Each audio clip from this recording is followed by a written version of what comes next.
Buenos días a todas las personas que están viendo este video.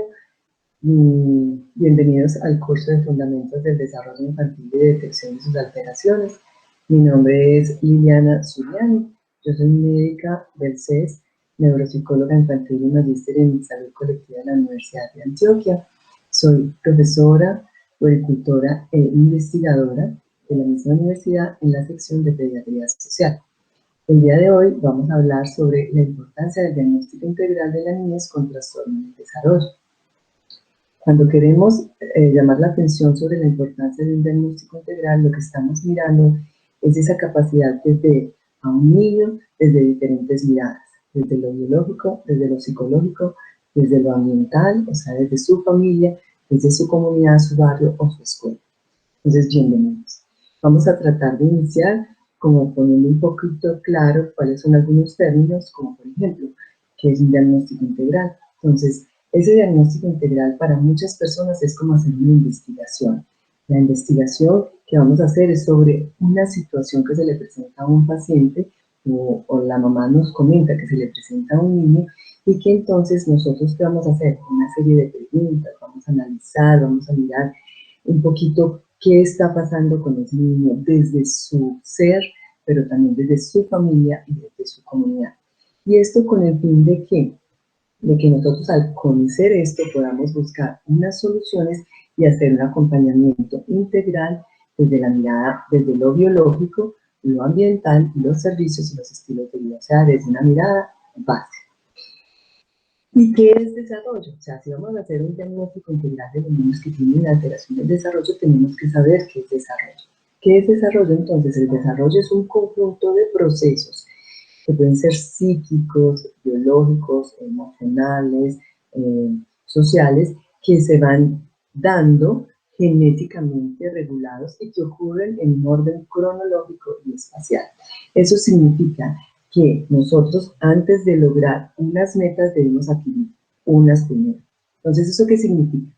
Que yo, por ejemplo, para poder caminar, debo primero saber sostener la cabeza, poderme sentar, girar mi tronco, pararme y así caminar.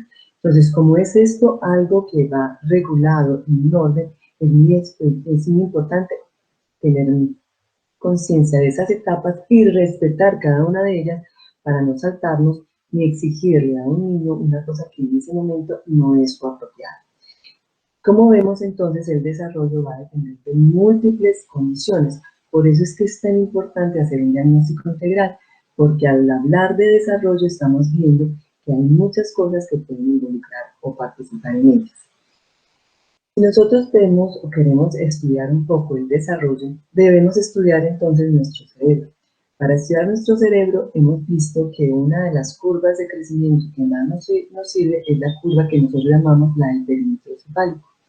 Esta curva del perímetro cefálico es la que nos permite identificar que en los primeros 5 o 6 años el crecimiento de nuestro cerebro es en forma exponencial, o sea, es muy rápido.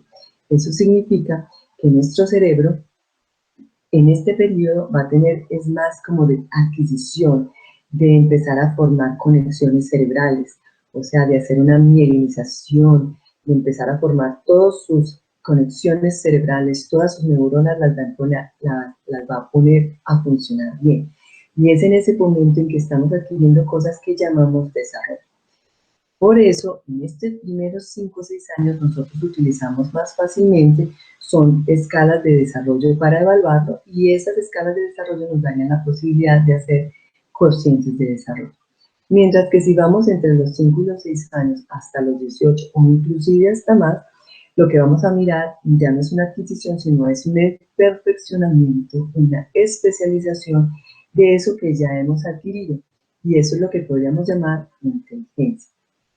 Por eso, uno en los primeros 5 a 6 años habla más de desarrollo, mientras que después de los 5 a 6 años en adelante habla más de inteligencia. De acuerdo a eso, nosotros entonces utilizaríamos otro tipo de instrumentos a medida que vamos avanzando con la edad, y utilizamos más bien son escalas de inteligencia que nos permitiría identificar los coeficientes intelectuales.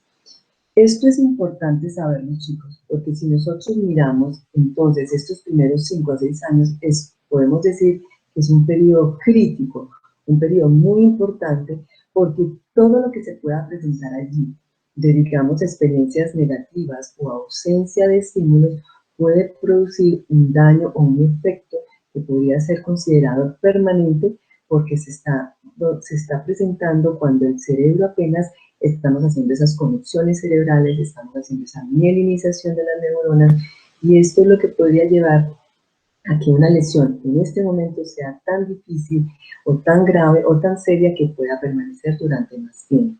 Eso no significa que si nosotros no hacemos rápidamente un diagnóstico o una detección de este defecto o de esta lesión, no podamos hacer un muy buen acompañamiento y podamos hacer, digamos, un proceso tan integral que nos permita que ese daño no afecte mucho su vida, sino que se vuelva una vida funcional y que pueda tener una buena calidad de vida. Entonces, es en este momento, en estos primeros 2 años, dicen algunos, pero ampliéndolo un poco más porque es en los primeros 5 años, que podemos hablar que ese desarrollo humano se va a estar moldeando por un interjuego entre el riesgo, pero también la protección y la resiliencia. Entonces, si nosotros acompañamos o detectamos tempranamente una dificultad, una falta de estimulación, un daño o alguna cosa, podríamos hacer un acompañamiento mejor, ya que en este momento, como apenas se están formando las condiciones, como apenas se está mielinizando, como apenas estamos haciendo sinaptogénesis, identificaciones, entonces el cerebro puede ir haciendo lo que también llamamos una adaptabilidad cerebral, y células que se hayan perdido por algún daño pueden ser reemplazadas por otras que se están formando en ese momento. Entonces, no solamente es un periodo muy importante de hacer diagnósticos integrales, sino de empezar un acompañamiento, un plan terapéutico, porque nos ayudaría a mejorar mucho esa capacidad cerebral del niño. Entonces, ¿cómo haríamos una evaluación de un diagnóstico integral de un niño que tenga alguna situación de riesgo? Entonces, ahí tendríamos que, digamos, ver cuál es la salud integral de ese niño, la salud general de ese niño es muy importante. Y para saber eso, nosotros como profesionales de la salud tenemos una herramienta muy importante que es la historia clínica. Esa historia clínica, recuerda que tenemos una parte que es la anamnesis y otra zona, o otro momento que es el examen físico. Si nosotros hacemos una muy buena anamnesis, la literatura nos dice que si nosotros hacemos un buen interrogatorio, o sea, hacemos una muy buena investigación, podemos tener hasta un 80% de diagnóstico del niño, o sea, tener unas hipótesis que nos ayudarían a ya tener una idea de cómo poder acompañar a este niño. Ya que el examen físico, si hacemos un muy buen examen físico, muchas veces el examen físico puede que no nos diga nada, pero puede que nos diga 2 o 3 cositas de que sí, que hay una inmadurez cerebral, pero a veces no, tampoco nos dice nada. Entonces es la anamnesis la que nos podría servir muchísimo en un momento determinado. Y la historia clínica se puede entonces complementar ya sea con dos aspectos importantes, con algunas ayudas de tipo diagnóstico, como pueden ser, digamos, resonancias magnéticas o algunas ayudas audiovisuales o inclusive exámenes paraclínicos, pero también tendríamos algunas pruebas, digamos, sencillas que como médicos nosotros podríamos realizar y que nos podrían permitir identificar alguno de estos problemas en el desarrollo. Y una tercera parte que para mí también es muy importante es ese ambiente, es decir, a una visita domiciliaria donde podemos conocer un poquito la realidad que viven no solamente los niños, sino las familias de estos niños, y así poder hacer un acompañamiento más desde su realidad y desde sus necesidades. Entonces, hacer una historia clínica miren que es casi una base fundamental para hacer un diagnóstico integral. Entonces, ¿cómo lo haríamos? Haríamos primero una historia clínica, podríamos hacer entonces un acompañamiento desde la parte de lugares o acompañamientos desde donde el niño, donde el niño está. Ahí podríamos utilizar, por ejemplo, los jardines infantiles, los de buen comienzo o los de 0 a siempre. Si el niño se encuentra allí, podemos mirar un poco lo que nos digan esas jardineras o esas profesoras de preescolar que nos puedan identificar qué dificultades han detectado en el niño y obviamente el ambiente familiar. Entonces, la historia clínica. Hablemos un poquito de la historia clínica. La historia clínica es demasiado importante, especialmente en la anamnesis.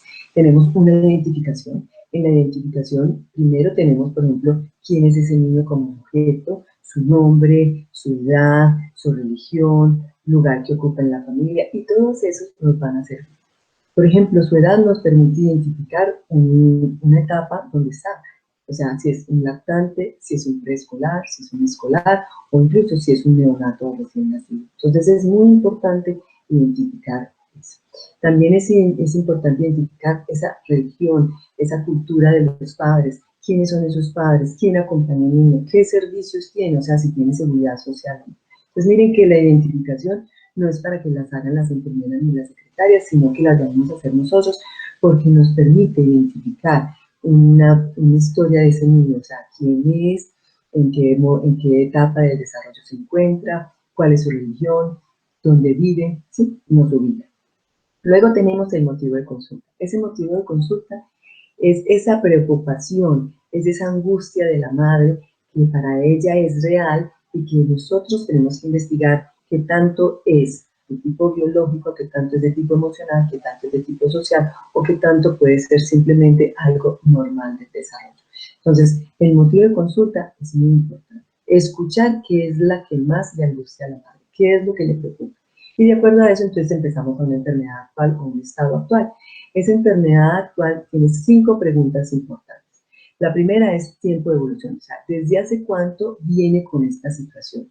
¿O en qué momento empezó? ¿Hace 2 meses, 3 meses, 6 meses? ¿Viene así desde hace mucho tiempo o desde que nació? Entonces es muy importante saber ese tiempo de evolución. Tenemos la segunda pregunta, que es clarificar esos signos o síntomas. Si ustedes se fijan, todos los trastornos del neurodesarrollo o digamos, los libros que nos dan la parte de los diagnósticos, hay uno de los criterios que nos dicen cuáles son los diferentes síntomas que se pueden presentar. Pues clarificar los signos y síntomas nos permite identificar muchos de esos signos o síntomas que nos dicen en los libros que hacen parte del diagnóstico. Entonces, si el niño, por ejemplo, no habla, ¿qué significa que no habla? O es que habla, pero no pronuncia bien las palabras, o es que no escucha cuando uno le dice y entonces el niño responde otras cosas, o realmente tiene algo que el niño no está identificando como para hablar, o el llanto es la forma de conversar, ¿sí? Entonces, es explicar o clarificar esos signos y síntomas. Lo tercero, sería qué síntomas asociados o qué alteran o empeoran esta situación. Esto es muy parecido cuando tenemos, por ejemplo, un niño con diarrea, preguntamos si también se asocia con vómito o con fiebre. Entonces acá también vamos a preguntar si hay otros síntomas que se asocian. Un niño que no habla bien, o un niño que es necio o algo, uno también puede preguntar si se asocia con algo. Por ejemplo, si usted siente que el niño escucha bien, si usted ve que el niño ve bien, o si usted ha sentido que el niño tiene alguna otra dificultad, por ejemplo, una alergia, algún dolor en el cuerpo, porque cuando a veces tiene alguna enfermedad biológica, puede manifestarse de forma, digamos, del neurodesarrollo, o sea, como una alteración del neurodesarrollo. Entonces es muy importante tenerlo en cuenta. Entonces preguntar si la madre supo o nos cuenta que antes de empezar estos síntomas, el niño tuvo, por ejemplo, la pérdida de una mascota, la pérdida de un amigo, o no pudo ir al colegio o algo, y esto le estaba afectando su vida. Entonces, ¿qué cosa empeoró la situación? ¿Qué cosa la alteró más? Entonces, es importante saber esto. La cuarta pregunta es si ya consultó por esta situación, si el niño ya ha ido a un psicólogo, si el niño ha tenido la posibilidad de ir a otro especialista y ya le dijo algo o ya le mandó algún tratamiento, porque esto nos permite identificar si la situación es lo suficientemente grave que han estado varios especialistas y no han podido identificar la situación, o hay algo que no funciona en ese tratamiento, o la situación es lo suficientemente grave para saber que hay que buscar bien como un diagnóstico integral mayor. O si ya está en tratamiento y el tratamiento le ha servido, eso nos permite identificar qué cosas entonces podemos seguir haciendo con el niño para acompañarlo. La quinta pregunta entonces sería si alguien más en la familia lo ha presentado, o sea, si abuelos, si el padre, los hermanitos han tenido alguna alteración, por ejemplo, si el padre se demoró para hablar o para pronunciar las palabras, si la madre tuvo dificultades de comportamiento o los hermanitos han tenido problemas de algún tipo, de depresión, o son necios o hiperactivos o tienen dificultades para el aprendizaje. Todas esas cosas nos podría dar una idea. No es que aquí vamos a poner los antecedentes familiares, no, sino que aquí vamos a identificar si alguien más en la familia ha tenido esta misma situación o preocupación que tiene un niño. Luego tendríamos la revisión por sistemas, que de aquí estaríamos hablando sobre diagnósticos diferenciales o signos y síntomas agudos referidos por la madre. Me explico, o sea, todos los signos o síntomas que creamos que se relacionan con la enfermedad actual, los pudimos haber puesto en la enfermedad actual, pero hay veces se nos olvidan algunos, entonces es importante identificar. Por ejemplo, si el niño ha tenido problemas del sueño, si el niño ha tenido problemas de orinarse en la cama, o problemas de dolores musculares, o problemas oídos, boca, nariz, ¿cierto? Entonces aquí es buscar signos y síntomas que puedan estar relacionados con la enfermedad actual o que no se relacionen con la enfermedad, pero que sean de sintomatología aguda y que nos permitan identificar si en este momento tiene algo. Y diagnósticos diferenciales porque recuerden que uno de los criterios del neurodesarrollo es que no sea explicado por ninguna otra cosa el trastorno que tenemos actualmente. Entonces, si tiene un niño un retardo en el desarrollo del lenguaje que no sea explicado por un problema de audición o por algún problema diferente, por ejemplo, una depresión o algo que no sea explicado por otra cosa. Entonces, es muy importante en la revisión por sistemas identificar otros signos y síntomas que se relacionen con la enfermedad actual o que no, o que puedan ser diagnósticos diferenciales. Tenemos los antecedentes personales. A diferencia del adulto, en los niños, los antecedentes personales empiezan desde la parte prenatal, desde lo perinatal y de lo postnatal.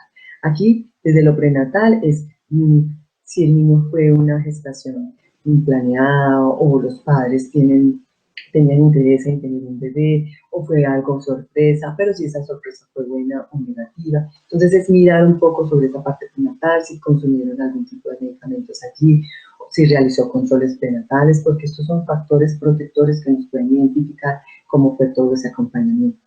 Lo mismo la parte perinatal, dónde fue atendido, por qué fue atendido, porque muchas veces nosotros entendemos que lo atendieron, por ejemplo, en el Hospital General de Medellín, pero cuando vamos a mirar, lo atendió el portero porque llegó en expulsiva, entonces no es tan protector porque hubo una atención de riesgo, ¿cierto? Entonces es muy importante identificar dónde fue atendido, quién lo atendió, cómo fue ese parto, cómo fueron esos primeros 8 días después del parto, ¿cierto? Esa parte perinatal, porque recuerden que una convulsión, ictericia, fernípteros o lo que es la cianosis perinatal son de mal pronóstico, entonces es muy importante identificar todas estas cosas. Y en los postnatales, pues mirar qué tipo de alimentación le dimos, si fue lactancia materna exclusiva, cuando iniciaron la alimentación complementaria, o si le hicieron alimentación mixta con qué tipo de fórmula.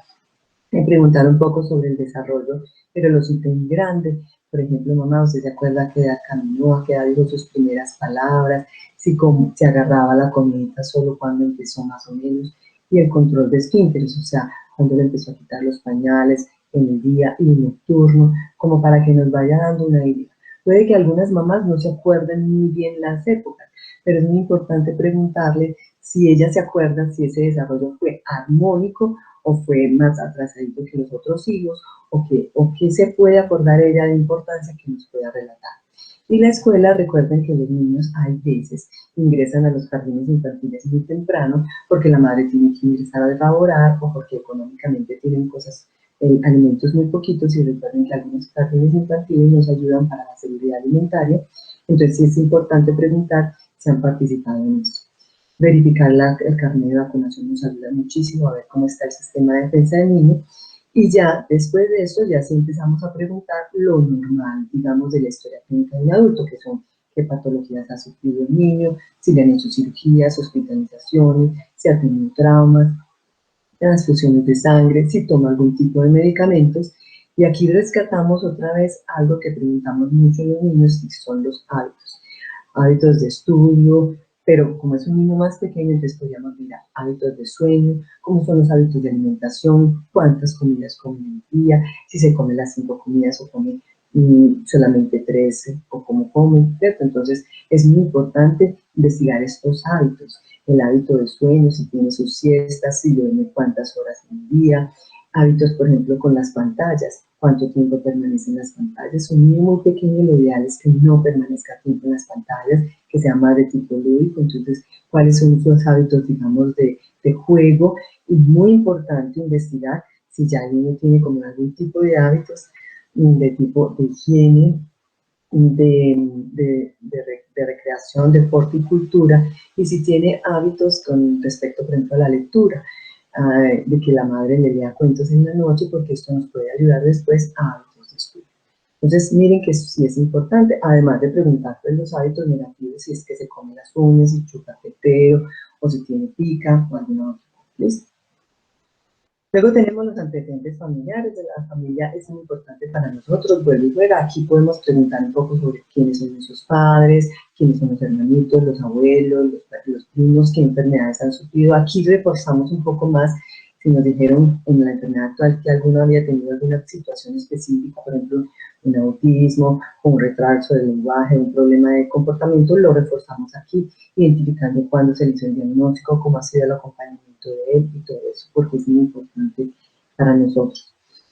Tenemos entonces también un poquito, si vamos a investigar pautas de crianza, quién es el que da la autoridad, cuáles son los tipos de sanciones que se dan. Usualmente miramos si es simplemente correcciones con quitar cosas o con el diálogo, o si es a través de alguna pela o algo, porque también llegado en un momento determinado podemos hacer puericultura o crianza y ayudar un poco a que los tipos de sanciones y eso puedan mejorar, tratar a lo que nos esté detectando con los niños. Y por último, las condiciones socioeconómicas. Miren que la historia clínica es tan completa que tiene las diferentes miradas que decimos, o sea, la anamnesis nos permite identificar lo biológico, la familia y la parte de contexto. Pero una cosa es nuestro imaginario y otra cosa es la realidad con la que vive. Desde nosotros preguntamos que si tienen cuántas habitaciones, que si tienen todos los servicios, que si tienen mascotas, que cuántas habitaciones, que quién es el que lleva la parte económica, que cuántas personas trabajan. Entonces, eso es muy importante, ¿cierto? Pero a veces no es tan fácil hacer este tipo de situaciones. Entonces, miren que muchas veces lo que tenemos que hacer es ver las realidades, porque el imaginario es una cosa. Muchas mamás nos dicen, yo tengo 2 habitacioncitas, tengo la sala, el comedor, tengo todos los servicios, y cuando uno va a la casa, pues las 2 habitaciones es una habitación separada por una sábana, el comedor y la cocina están juntas, hace parte inclusive de esa habitación, y cuando uno les preguntaba que si tenían todos los servicios, dicen que sí, pero entonces el agua es un tubito de PVC que se roba de la vecina, o la luz es de la electricidad de acá. Entonces es muy importante pues mirar todo esto y adecuar estas situaciones con la familia. Luego entonces entramos al examen físico. En el examen físico, ¿qué vamos a mirar? Dependiendo de la edad, nosotros podemos empezar de la cabeza a los pies o podemos empezar desde el tórax con la madre cargada. Por ejemplo, un lactante es más fácil que la madre cargada nos permita hacer un muy buen examen físico.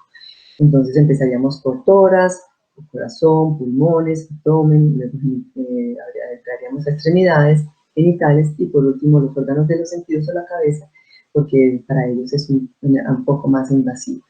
Porque de todos modos ellos se sienten, hay veces que algo les van a colocar, o como les van a meter algo en los oídos, en los ojos, entonces sí es muy importante dejar eso para el final, lo mismo que la boca. Pero el examen se debe hacer completo, porque de todos modos, cuando nosotros hacemos un muy buen examen, estamos haciendo una muy buena descarte de diagnósticos diferenciales, porque muchas veces los trastornos del neurodesarrollo, el examen físico puede que no diga nada, puede ser simplemente una hipotonía, una hiporreflexia, puede ser simplemente una inmadurez de algunos sistemas, pero recuerden que esto se podría aceptar a medida que el niño va minimizándose, va volviendo la sinaptogénesis y la identificación, eso va mejorando y más o menos va madurando. Entonces, por eso es tan importante entender que no siempre lo que detectamos al examen físico en los primeros momentos, si hay una buena estimulación y todo eso, esto se va desapareciendo y va mejorando y va mostrándose la madurez del sistema. Entonces, a veces el examen físico no nos dice nada, o dice que está bien el niño, o nos dice que tiene muchas cosas, por ejemplo, algunos reflejos arcaicos pueden estar un poco inmaduros o pueden presentarse de una manera, pero si uno va viendo en la historia clínica no nos dice ningún factor de riesgo, puede que el examen físico simplemente nos diga que el sistema está inmaduro y que está en proceso de desarrollo. Entonces, eso está muy bien, ¿listo? Entonces, hacer un examen físico muy bueno, y recuerden que si vamos a hacer la parte de neurodesarrollo, debemos hacer énfasis en la parte de neurología y osteomuscular. Desde si el niño se sostiene, cómo sostiene la cabecita, cómo está el tono muscular, cómo están los reflejos, los pares craneanos. Y recuerden que el examen físico puede empezar desde el momento en que el niño ingresa con su familia al consultorio, ahí cómo va, cómo entra, cómo mira, cómo es de curioso el niño, si coge juegos o juguetes, ¿cierto? Si hace cositas ahí en el consultorio, desde ahí, desde una buena inspección, podemos empezar a hacer un muy buen examen físico, y cuando ya pasemos a lo que es las camillas y todo eso, pues obviamente vamos a tener un niño que ya nos casi que evaluado muy bien durante toda la parte de la inspección. Luego entonces del examen físico y la historia clínica podemos llegar a lo que llamamos unas pruebas diagnósticas. Esas pruebas diagnósticas podrían ser ayudas que nos dicen si algo pasó o no. Por ejemplo, si un niño tiene un antecedente fuerte de que tuvo un parto difícil, tuvo una hipoxia perinatal, tuvo una prematurez extrema, entonces uno debe mirar si hay algunas cosas, si después del examen físico y todo creemos que necesitamos de una ayuda diagnóstica, pues la podemos hacer. Si no, recuerden que la historia clínica es mucho más importante que cualquier otro tipo de ayuda diagnóstica, porque la historia clínica es la que nos guía, la que nos orienta. Recuerden que las ayudas diagnósticas pueden ser más como para identificar dónde pudo estar la lesión o algunas cosas asociadas. Por ejemplo, si yo voy a mandar un electroencefalograma es porque estoy creyendo que tiene una posibles convulsiones o tiene algo. Si voy a mandar una TAC, una resonancia magnética, es porque quiero ver dónde pudo haber estado la lesión a nivel de prematurez o a nivel de la hipoxia cerebral. Y ya algunas pruebas psicométricas que vamos a mirar que pueden ser útiles cuando hagamos ejercicios sencillos para los niños. Una de las que más utilizamos y de las que vamos a utilizar serían la escala brevedad del desarrollo, que son los profesionales de la salud, lo que las hacemos durante el programa de crecimiento y desarrollo. Y tenemos entonces la evaluación del escolar, si vamos a ir a hacer la escolar, o si no, la evaluación de la familia y el contexto para los niños que estamos en la primera infancia. Entonces, pero para poder tener claro y hacer un diagnóstico tenemos que tener claro cuáles son las alteraciones del desarrollo, o sea, qué área de nuestro desarrollo. Entonces, cuando a nosotros nos llega un paciente, lo primero que tenemos que identificar es qué área del desarrollo puede estar comprometida o qué espacio biológico está comprometido. Entonces, sabemos que las alteraciones del desarrollo son problemas que se presentan por múltiples causas y que su tratamiento va a ser complejo, que actualmente son trastornos muy frecuentes y que los vamos a ver mucho en nuestra consulta. Unos trastornos del lenguaje están siendo muy frecuentes, o sea, un retardo del lenguaje es muy frecuente que se presente, el niño necio con dificultades para las normas, también se nos está presentando mucho. Estamos teniendo, según el CDC, muchos niños con trastornos del espectro autista que pueden llegar a ser muy funcionales. Entonces, hacer un muy buen diagnóstico rápido es lo que nos va a ayudar a hacer un acompañamiento integral. Entonces, esos son problemas frecuentes que los vamos a ver en nuestra consulta. Vamos a tener que plantear entonces alternativas interdisciplinarias porque vamos a tener que formar un grupo y ese equipo es el que va a acompañar a ese niño durante mucho tiempo de su vida, inclusive podríamos decir durante toda la vida. Y recuerden que lo que buscamos es que al final orientemos y ayudemos a esa familia, al niño y al entorno. Entonces, si vamos a mirar esa mirada integral, el neurodesarrollo tiene 4 dimensiones: la parte corporal, la parte cognitiva, la parte emocional y la parte comportamental. Y estas 4 grandes dimensiones van a estar siempre influenciadas en ese interjuego que decíamos de vulnerabilidad y protección, desde una parte biológica, psicológica, de accesibilidad, porque si yo tengo acceso a la salud, a la educación, a la fisioterapia o algo, yo puedo tener mayor respuesta a, digamos, alguna alteración que tengamos. O sea que yo puedo acceder más rápido a esos servicios y así poder mejorar la situación, volverme más funcional, de acuerdo también a unos estilos de vida y a unas influencias socioculturales. Vamos entonces a tratar de ver un poquito cómo preguntaríamos, de acuerdo a las diferentes dimensiones del desarrollo, qué preguntaríamos, qué cosas deberíamos hacer énfasis en la historia clínica. Entonces, en lo corporal ya vimos que es mucho de lo que es la parte del desarrollo. Podríamos preguntar cómo se está sentando, cómo está caminando, ¿cierto? Cómo está comiendo los alimentos y todo eso. Pero a nivel cognitivo, emocional y conductual a veces no sabemos qué preguntar. Entonces, desde lo cognitivo lo que vamos a preguntar es, por ejemplo, cómo habla el niño, cuál es su lenguaje, cómo es la voz del niño, cómo pronuncia los fonemas, o sea, el juego lálico, si lo hace o no lo hace.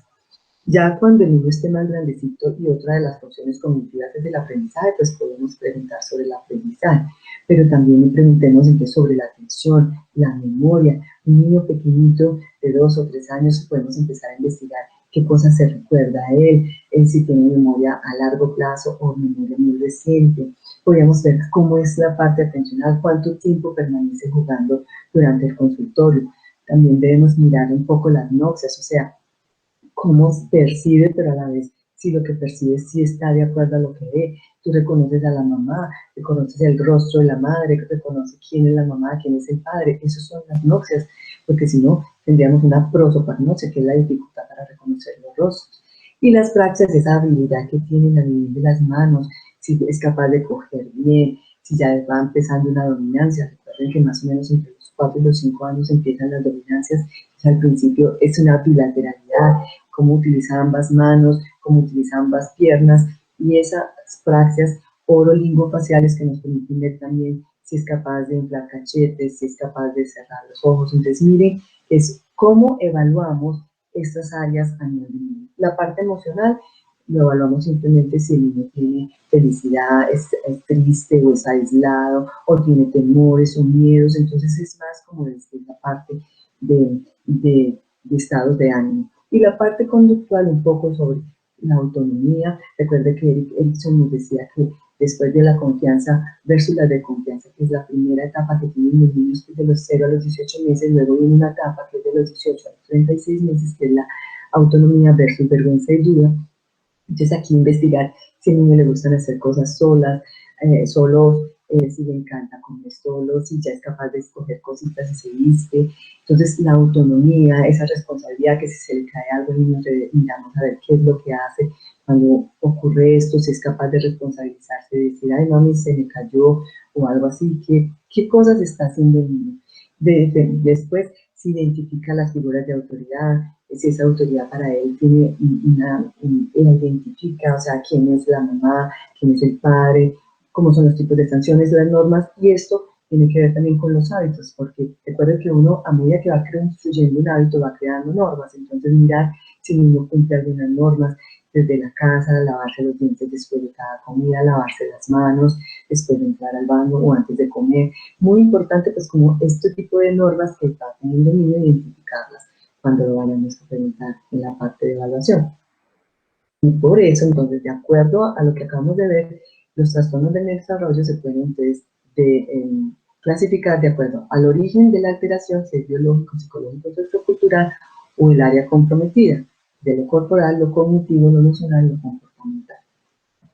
Entonces, hagamos un caso clínico rápido. Si tenemos una niña de 4 años que es traída por la madre porque se distrae mucho, se duerme casi todo el tiempo, en la guardería no termina los trabajos, o sea, esos ejercicios que le ponen a hacer, y las órdenes hay que repetirlas en varias ocasiones. Entonces uno aquí, rápidamente uno creería que la niña puede tener dos cosas, o un problema cognitivo del área de atención, porque se distrae mucho, pero también puede tener un problema de que no termina los trabajos y las órdenes, un problema comportamental. Entonces podemos tener un problema cognitivo de atención, un problema comportamental, pero también podríamos tener un problema de que solamente el niño no duerme y entonces esto lo vuelve distraído y lo hace que no haga las normas y todo eso porque se está quedando dormidito. Entonces miremos que una cosa corporal puede llevar a un problema cognitivo, un comportamental, o al contrario, tener un problema comportamental y cognitivo que impide que el niño esté durmiendo bien. Entonces miren cómo podemos tener diferentes formas de ver, perspectivas de ver estos trastornos, pero lo importante es que una muy buena historia clínica nos puede orientar a qué problema puede tener este niño. Entonces, si nosotros lo miramos desde el área que está comprometida, entonces veríamos, si desde lo psicológico debemos buscar algo de tipo genético, podemos buscar alteraciones sensoriales que el niño no esté escuchando bien y por eso hay que repetir las órdenes, un problema endocrinológico, un hipotiroidismo, que entonces el niño tenga muchos sueños, le dé dificultades para dormir, o un hipertiroidismo, que el niño casi no duerma, que esté hiperactivo, ¿cierto? Problemas nutricionales, que tenga una niña un problema de esto, un problema neurológico, un sufrimiento fetal, una hipotonía, un problema motor, ¿cierto? Que el niño no sea capaz de sentarse, más de adquirir todavía la parte neuromuscular, o podemos pensar en un problema emocional, que ya habíamos comentado, un problema de tipo, por ejemplo, del sueño o del estado de ánimo que esté triste porque se le murió una mascota o alguna cosa, y esto puede llegar a que el niño tenga inquietud en el sueño, tenga dificultades para concentrarse, esté hiperactivo, o tener un problema ya de tipo cognitivo. Habíamos pensado la atención o un problema del lenguaje o de las náuseas o un problema comportamental por tener, por ejemplo, un temperamento difícil, un posible TDAH o algún problema para la autoridad o no respetar las normas. O un problema sociocultural, un problema más a nivel de la familia, problema que la familia se esté divorciando, que tenga dificultades en ese momento, que los padres estén peleando o hayan maltrato intrafamiliar, entornos violentos, un patrón cultural desestimulante, una escuela que no haya podido acceder, digamos, a una guardería o a un comienzo, entonces que el niño esté en la casa porque no puede asistir, o al contrario, que haya asistido muy rápido, entonces el niño se sienta un poco asustado, con un temor a la escuela, cómo son las relaciones del estudiante, del niño con el profesor o con la maestra de preescolar, con los padres, cómo ha sido, si hay alguna dispedagogía, si les estén digamos, enseñando cosas que no es de acuerdo a su tiempo. Yo les decía que esto era una cosa cronológica, con una temporalidad y una especialidad, espacialidad. Entonces, miremos que si esto les exigen cosas muy tempranas, esto puede llevar a que el niño no sea capaz. Y cómo es el entretenimiento, si tienen espacios de ocio, de deporte, recreación y cultura, o si no lo tienen y están accediendo y eso les da tristeza.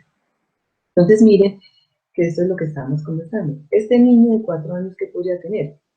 Una desnutrición o una anemia. Podría ser simplemente un trastorno del sueño, pero también podría ser una enfermedad crónica. Por ejemplo, tener asma, tener una obesidad, unas alergias, epilepsia, insuficiencia renal. Todo esto podría explicarnos esos síntomas que tienen los niños. Entonces, hacer una muy buena historia clínica se vuelve indispensable para poder saber si es una condición del desarrollo como tal o si es una condición biológica que está produciendo sintomatología de tipo de neurodesarrollo. Son trastornos endocrinológicos, puede ser una diabetes, un trastorno tiroideo, o un déficit auditivo o visual, un problema de medicamentos, o sea, yo le estoy dando un medicamento que le produce sueño, un antihistamínico, por ejemplo, que tiene una alergia, entonces le doy un antihistamínico y eso no puede estar afectando su comportamiento, su inatención, muchas otras cosas más. Si el niño, pues, la madre consumió licor o drogas durante la gestación, esto se puede ver afectado en los niños, entonces podemos tener un síndrome de abstinencia en un niño recién nacido, en un lactante, entonces es importante identificar esto. Una parasitosis también puede llevar a un problema, sobre todo recuerden que las parasitosis, algunas como por ejemplo la leucinaria, puede producir anemia, entonces producir otra vez un problema de inatención, de sueño y todo esto, y el niño roncador, si tenemos un niño que ronca, recuerden que puede también llevar a que este niño tenga dificultades en el neurodesarrollo, no solo como causa, sino como consecuencia. Cuando un niño es roncador puede ser una apnea del sueño y puede llevar a que este cerebro esté presentando unas hipoxias crónicas que pueden producir daños a nivel de ciertas zonas cerebrales. Entonces es muy importante tener esto en cuenta.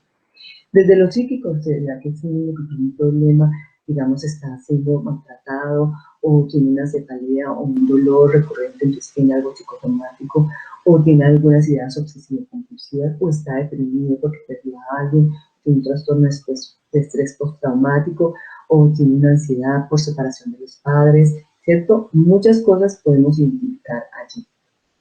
O socioculturales, lo que habíamos comentado, problemas familiares o maltrato infantil, que tengamos en esa guardería niños que muerden a otros y recuerden que morder a otros le puede producir al niño un temor de regresar a la guardería, entonces que los estén maltratando, que los estén viendo, que haya una serie de maltrato, inclusive de los profesores y la jardinera, que no es normal, no es lo usual que uno lo vea aquí, porque aquí son gente muy profesional, pero no cabe que puedan presentarse cualquier tipo de cosas, entonces hay que investigar, preguntar si el pibe está en entornos violentos, cómo son los patrones que están haciendo, si están estimulando a los niños. Por ejemplo, nosotros hemos visto que los niños en Colombia caminamos muy rápido, pero hablamos muy lento, y puede ser porque cuando nosotros vamos a hacer los destinos, o la mamá va a hacer los destinos, coloca al niño en el piso, y el niño entonces trata de seguirla y empieza el movimiento motor, pero poco la estimulamos desde la parte verbal, o sea que casi no les hablamos, entonces sí es muy importante mirar esos patrones de estimulación, porque una privación ambiental puede ser una de las principales causas de un trastorno. Y tenemos una ausencia de cultura de derechos, o sea que los estemos violentando o estamos alguna negligencia. Entonces, si es de acuerdo a la dimensión corporal, perdón, si es de acuerdo a la dimensión del desarrollo, podemos decir si es una dimensión corporal, cognitiva, emocional o comportamental. Entonces, si es por ahí, entonces tendríamos que mirar. Si es algo general, podríamos tener lo que se llama el retardo mental o los trastornos del desarrollo intelectual, que es actualmente como están nombrados. Estos trastornos tienen un 3 a un 5% en la población general, y miren que la mayoría son leves, o sea que podríamos volverlos muy funcionales si lo detectamos a tiempo. Y el 85% de los leves es por una privación psicoambiental. Eso significa que nuestras personas muchas veces, por poca estimulación o por dificultades para el nivel nutricional o por patrones violentos, hacen que muchas veces estos niños no tengan acceso a la alimentación, a una buena educación, a una buena estimulación, y por eso muchas veces terminamos teniendo un retardo mental o un trastorno de desarrollo intelectual leve por un problema de estimulación. También pues tenemos los que son ya de tipo genético, como el síndrome de Down, el síndrome de Turner, el síndrome de Creutzfeldt, el Klinefelter y otros. Y los trastornos pervasivos penetrantes y generalizados, que ya queda como el trastorno del espectro autista solo. Entonces, cuando nosotros tenemos una alteración de las 4 dimensiones, debemos pensar en estas 2 categorías y tenemos que investigar si es o un trastorno del desarrollo intelectual o un trastorno del espectro autista, que se relaciona más con un problema de interacción social, de problemas de rigidez o de conductas de repertorio conductual repetitivo, o con rigidez a nivel de los movimientos, de juegos, juegos poco simbólicos y de conductas del lenguaje difíciles, como una disfasia o un lenguaje que puede ser un lenguaje muy plano. Tenemos también entonces que los trastornos específicos, tenemos trastornos corporales como puede ser la parálisis cerebral infantil, ya sería una insuficiencia motora del ritmo central, o sea, cuando algo afecta nuestras neuronas motoras pueden llevar a unos problemas de tipo motor, o tenemos los trastornos que es visuales, auditivos y táctiles, que pueden ser que el niño no vea bien, tenga una hipoacusia, un defecto de audición mínima, o tenga una baja visión, o sea, un niño con dificultades para ver, o que el niño tenga dificultades para sentir, para moverse. Otros de tipo cognitivo específico, entonces sería un retardo simple del lenguaje, los trastornos del lenguaje que pueden ser expresivos o comprensivos, los trastornos fonológicos o del habla, lo que llamamos las bilales, cuando el niño dice tota, tola, camisa, taza, gato, en vez de gato dicen gato, porque entonces vamos teniendo una dificultad para pronunciar algunos fonemas, o pueden ser dispraxias, que es dificultades para articular el lenguaje, perdón, para decir adecuadamente algunos movimientos articulatorios de la boca, y disartria, cuando especialmente es daño a nivel del cerebelo, como por ejemplo el niño con parálisis cerebral infantil que tiene dificultad para mover los músculos, entonces hace con esta dificultad. La dispraxia podría ser lo que llamamos empalada inhibida. Los trastornos de la fluidez, que es la tartamudez o la disfenia, o sea, una dificultad para que el niño hable en forma fluida, y muchas veces es porque los niños son muy taquilálicos, entonces al decir taquilálicos pueden hacer la tartamudez. Tenemos los trastornos nóxicos, o sea, la dificultad para reconocer, a pesar de que miramos, podemos tener dificultades para reconocer las cosas, las figuras geométricas, los rostros, o inclusive, a pesar de que escuchamos, también tenemos dificultad para reconocer entre los sonidos de la naturaleza o algunas cosas. Y los trastornos atencionales, que es más tener dificultad para la atención, para una atención especificada, y muchas veces, aunque esto no es para nosotros, porque nosotros estamos mucho de escuela norteamericana, es un trastorno que va desde lo cognitivo-conductual, porque es un trastorno que llamamos trastorno de déficit de atención con hiperactividad.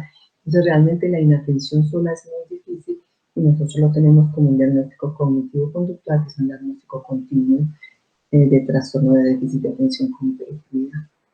Los trastornos emocionales, entonces tendríamos la depresión infantil, tendríamos los trastornos de ansiedad por separación, tendríamos, la más frecuente sería esta, que se presenta inclusive según Piaget desde el momento en que el niño identifica que el objeto permanece. Entonces estamos hablando desde los 9 meses, el niño puede tener esa ansiedad porque la madre se va, y por eso utiliza a veces los objetos transicionales, pero entonces es muy importante identificar si ese trastorno de ansiedad por separación es algo fisiológico o llega a convertirse en algo patológico. los problemas de fobias escolares, los trastornos obsesivo-compulsivos, los estrés postraumáticos, que ya estamos hablando de los maltratos, los abusos y todo esto. Y tenemos que poner estos aquí porque yo pienso que sin querer los trastornos emocionales pueden ser, digamos, subespecializarse en un trastorno del apetito como la anorexia, la bulimia y los atracones, los trastornos esfinterianos, que sería la encopresis o la enuresis o la nicturias, y los trastornos del sueño, que digamos las parasomnias, las soliloquios, el sonambulismo, y todo eso que tenemos que mirarlos porque pueden llevar a un trastorno emocional y así un trastorno de neurodesarrollo. Y los trastornos del juego, que más que ser un trastorno como tal, es que las características de los sueños, de los juegos, perdón, nos podrían ayudar a identificar, por ejemplo, un trastorno del espectro autista o un trastorno, digamos, de depresión o un problema como tal. Y tenemos los trastornos del comportamiento, que nosotros tendríamos tres, que serían los trastornos de déficit de atención con hiperactividad, los trastornos oposicionista desafiante o negativista desafiante y el trastorno disocial. Este tiene que ver con la autonomía, la responsabilidad. ¿Se acuerdan cuando lo preguntábamos? Este tiene que ver con las figuras de autoridad y este tiene que ver con las normas. Entonces, miren que cuando estamos evaluando una muy buena evaluación y unas buenas preguntas, podemos identificar estos trastornos del comportamiento. Y digamos que el DSM-5 sacó, este lo puso en trastornos de neurodesarrollo y este ya lo puso en trastornos disruptivos de la personalidad, entonces lo sacó un poco de acá. Pero digamos que esto continúa siendo importante, preguntar las pautas de crianza, las normas, la autoridad, la disciplina. Entonces, todo esto nos permite que esto va a hacer un diagnóstico lo tenemos que hacer para que un equipo que puede estar formado, este sería, digamos, los que llevan la batuta, el médico general o el pediatra o el neuropsicólogo. Y estos son los que van a participar en un momento de la vida del niño y de su familia y que los van a acompañar, pero que estos son los que deben hacer la mirada integral, los que deben saber todo, qué pasó con neurología, qué pasó con psiquiatría, qué pasó con fisiatría, qué te digo el psicólogo, qué te digo la pedagoga, porque son ellos los que van a mirarlo desde la mirada integral, desde lo que van a mirar desde su parte biológica, desde su parte psicológica, desde su parte mental, desde su parte social. Muy bien. ¿Qué instrumentos entonces nos pueden ayudar a complementar la historia clínica? Entonces ahí tendríamos dos tipos de instrumentos, unos que pueden evaluar los test, que son el desarrollo, y otros las escalas de tamizaje. Yo pienso que los que podemos utilizar nosotros como médicos generales o como especialistas profesionales de pediatría es estos instrumentos, los de escalas de tamizaje, que nos permiten hacer en poco tiempo un barrido superficial de eso y sospechar o presumir que uno puede tener eso. Porque eso es lo que queremos. La historia clínica ya nos ha dado mucha información y lo que queremos ahora es si realmente hay algún área comprometida o qué más nos puede reforzar estas escalas de tamizaje. Entonces, la más importante, la que más podemos utilizar es, por ejemplo, la escala de Dubovich, que la hemos utilizado mucho para los prematuros, que también se puede utilizar el BALAD, ¿sí? Podemos utilizar esos dos instrumentos, o si no, podemos utilizar la escala breve del desarrollo que nos permite evaluar niños desde el primer mes de vida hasta los 5 o 6 años. Y hay una escala que la hemos utilizado mucho en los hogares de bienestar familiar, que es la escala del Instituto Colombiano de Bienestar Familiar, que es una escala cualitativa en la que ahí evaluamos lo que es el niño en relación consigo mismo, con el entorno y con el mundo. Entonces miren que un poquito evaluamos la autoestima, la autonomía, y esto nos ayuda a verificar el niño cómo va. En la tercera habíamos dicho que la visita domiciliaria. ¿Qué hacemos en la visita domiciliaria? La visita domiciliaria es conocer la realidad donde viven estas familias, donde está el niño, su familia, su cotidianidad. Entonces ahí podemos mirar la dinámica familiar, ahí podemos concertar y mirar cómo son realmente las pautas de crianza, podemos conocer qué accesibilidad tiene desde el transporte público, desde taxis, para acoger desde centros de salud, desde canchas deportivas, desde la institución educativa, porque les cuento que muchas veces nosotros, que porque la mamá no llegó a tiempo a la consulta, la devolvemos. ¿Será que entonces la mamá para poder coger un taxi tenía que bajar una loma y cuando llegó al taxi no consiguió taxi en ese momento o el bus ya había pasado? Entonces tenemos que entender que a veces la accesibilidad es tan precaria que no es fácil llegar a la consulta a tiempo, más con un niño. ¿Listo? La infraestructura, cómo son esas infraestructuras, qué tienen, qué servicios tienen, cómo tienen dividida la habitación, si hay factores de riesgo, si las escaleras no tienen una cosita y la niña se puede caer. Y si, por último, cómo es el contexto, si hay seguridad, si hay barreras invisibles, si ella puede pasar de un espacio al otro, ¿cierto? Entonces todo eso lo miramos. Entonces hacer diagnósticos integrales no es fácil, pero es importante saber escuchar, es importante apoyarnos por un equipo interdisciplinar. Ya vimos que no vamos a ser capaces solos, si quieren necesitamos otras miradas, necesitamos al profesor, necesitamos a la madre, necesitamos al neurólogo, necesitamos al psicólogo, al fisioterapeuta, necesitamos a todos. Entonces es un enfoque que nos permite que cuando ya tengamos esa mirada integral, acompañarlos no solamente al niño, sino a la familia, a la escuela y la comunidad. Y ese programa entonces que vamos a crear va a involucrar al niño, a la familia, a la escuela y la comunidad, y así el niño y la familia fortalecer entonces vínculos afectivos y pautas de crianza, al niño y la escuela espacios lúdicos y pedagógicos, y a la comunidad ambientes seguros, agradables, con accesibilidad, para que el niño pueda desarrollar sus metas del desarrollo, que son autoestima, autonomía, creatividad, felicidad, solidaridad y la meta grande salud, con una meta que es la resiliencia. ¿Cómo haríamos entonces ese acompañamiento? Al hacer la claridad en el diagnóstico podemos explicar correctamente a la familia qué es lo que tiene el niño, aclarar sus dudas a ella y a las maestras o las preescolares o las jardineras, crear un plan de apoyo que involucre no solamente al niño sino también a la familia, para que sea desde la potencialidad de un niño, orientar también entonces a la institución de apoyo para que sepa cómo orientar, cómo hacer un currículo flexible que le permita fortalecer esas potencialidades y no dedicarnos tanto a la dificultad que tiene el niño. Hacer un control de crecimiento y desarrollo institucional que permita que ese niño vamos detectando tempranamente los riesgos y crear una red de apoyo, esas diferentes disciplinas que nos van a acompañar en ese proceso. La parte de puericultura es entonces un adulto acompañante, inteligente y afectuoso, reconocer la individualidad de cada niño, o sea, sus potencialidades, sus particularidades, reconocer que cada familia tiene unas redes de apoyo y que las tenemos a orientar, identificar, permitir que el niño sea el gestor o el protagonista de su propio desarrollo, y eso sí, participar entonces consciente o partir siempre que hay unos conocimientos, unas actitudes, unas prácticas que debemos respetar, y que es en la dialéctica en la que nos vamos a ir transformando, ellos como familia y nosotros también como profesionales. Nuestras metas que queremos que los niños alcancen, que es la felicidad, la creatividad, la autonomía, la solidaridad, la autoestima y la salud, con una meta grande, la resiliencia. Esta es un poco la bibliografía que pueden consultar o que pueden, digamos, ser la base que les puede ayudar para buscar signos, síntomas, qué escuchar, qué preguntar en las familias. Recuerden que esto era un abrebocas para que ustedes se interesen en investigar más. La historia clínica es un instrumento muy valioso, es un instrumento que nos va a permitir hacer un muy buen diagnóstico si hacemos una muy buena anamnesis, un muy buen examen físico, y si nos complementamos con una visita domiciliaria y con algunas ayudas diagnósticas o pruebas psicométricas. Muchísimas gracias, espero que les haya gustado y que cualquier cosa con mucho gusto estaré a disposición de ustedes. Feliz día.